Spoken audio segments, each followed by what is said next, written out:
parecido com o que aconteceu nos gulags soviéticos, que eram aqueles campos de concentração, prisão em massa. E a prisão em massa, ela aconteceu no Brasil, no episódio do 8 de janeiro. E a prisão em massa, a prisão a granel, né, além de ser uma postura digna de verdadeiros gulags soviéticos, a gente percebe que ali havia de fato algumas pessoas que foram lá para depredar, para cometer crimes, mas a grande maioria das pessoas que circulavam por ali, a gente pode ver pelas imagens, a gente viu senhorinhas com camisetinha do Brasil, segurando uma bandeirinha, a gente viu crianças, pelas imagens a gente viu inclusive vendedor de algodão doce. Vocês devem ter visto essas imagens, eu também vi. Vendedor de algodão doce. Então, é muito difícil categorizar um episódio como esse como sendo uma tentativa de golpe de Estado, sendo que eu não vi nenhuma arma na mão daquelas senhorinhas. O que eu vi pelas poucas imagens que circularam, e daqui a pouco eu vou falar da questão das imagens, inclusive hoje surgiu aí a notícia de que as imagens foram apagadas, e daqui a pouco eu vou entrar nesse particular, tá? Lá no finalzinho eu vou entrar nesse particular das imagens. Pelas imagens a gente viu algumas pessoas depredando e outras tantas, milhares, que foram presas sem aparecer em nenhuma imagem de depredação. Ou seja, elas foram ali presas em lote, porque estavam ali na esplanada, ali naquele ambiente, misturadas a outras milhares e milhares de pessoas. Aconteceu um episódio muito, muito significativo desse momento que nós estamos passando, que foi a fala vergonhosa do general Gustavo Henrique Dutra de Menezes. Tá, aqui eu não vou dizer, aquele general, não, aqui eu vou dizer o nome, vou dar nome aos bois. E o nome é General Gustavo Henrique Dutra de Menezes. Esse general, ele confessou a prática de um ato que é classificado como um crime de guerra. E eu vou mostrar aonde que ele está. Eu não vou ficar aqui só de falação para vocês. Eu vou dizer onde ele está e vou ler o artigo, tá bom?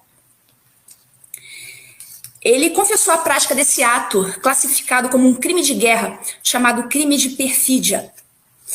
E esse crime de perfídia, ele está lá no protocolo 1 do ano de 1977, que foi adicionado à Convenção de Genebra de 1949.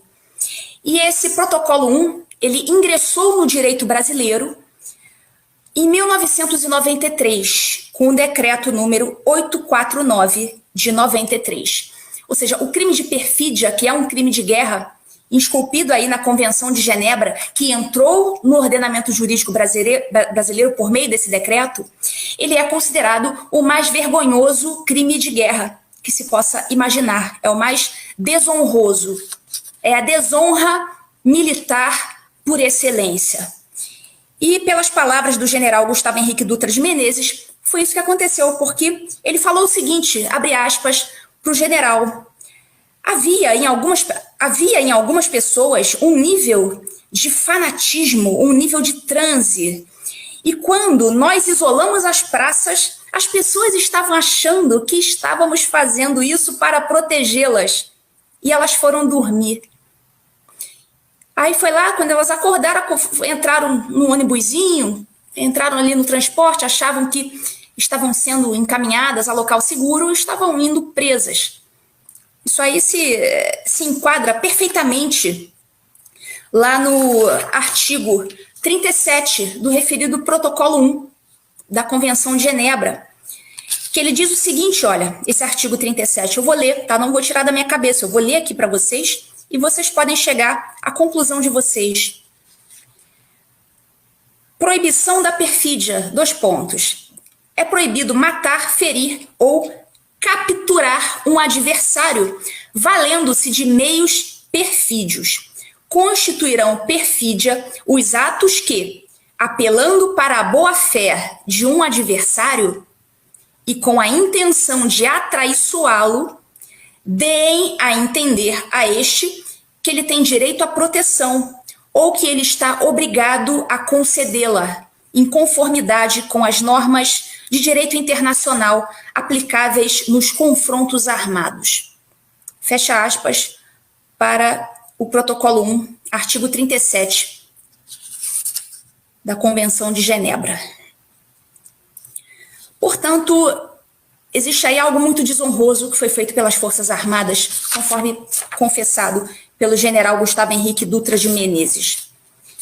Então, essas pessoas que não participaram de depredações, que estavam lá apenas manifestando suas ideias, seus desejos, suas opiniões, elas estavam praticando atos lícitos. Aqueles que nada depredaram, que apenas se manifestaram, estavam praticando atos lícitos. E esses atos são devidamente respaldados pela nossa Constituição Federal. E deveriam ser devidamente resguardados pela nossa Suprema Corte. A nossa Suprema Corte deveria resguardar cada pessoa que fosse à rua, fazer a manifestação que quiser, desde que ela não quebre nada, não bata em ninguém, não jogue bomba, não deprede. E muitas dessas pessoas, eu diria a franca maioria, não estava depredando nada, estava se manifestando licitamente.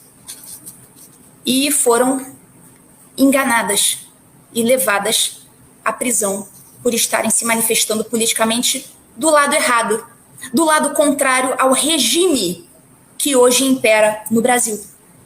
E quando você é proibido de falar, de se manifestar contra o regime vigente, isso se chama ditadura.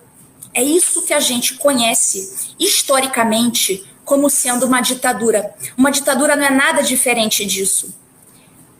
As pessoas estão evitando usar essa palavra ditadura porque é algo muito forte. E as pessoas querem se enganar de que não estão vivendo numa ditadura porque é muito triste, é muito pesado, dói você admitir que você teve o azar de, em algum momento da sua vida, ter que enfrentar uma ditadura.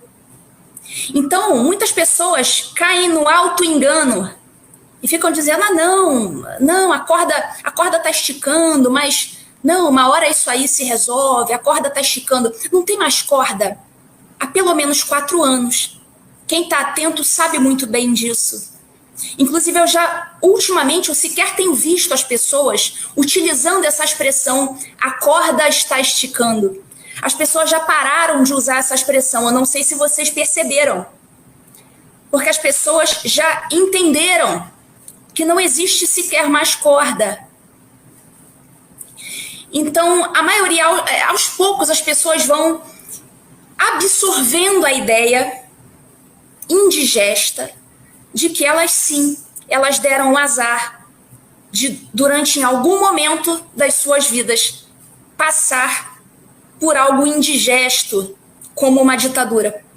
Mas a maioria ainda não admite ou tenta enganar a si próprio como uma forma de auto-engano para não sofrer. Só que é muito pior você passar pelo auto-engano, você negar a verdade que os seus olhos estão vendo. As pessoas estão vendo, mas às vezes negam. Esses são os famosos negacionistas, são os que negam o que estão vendo.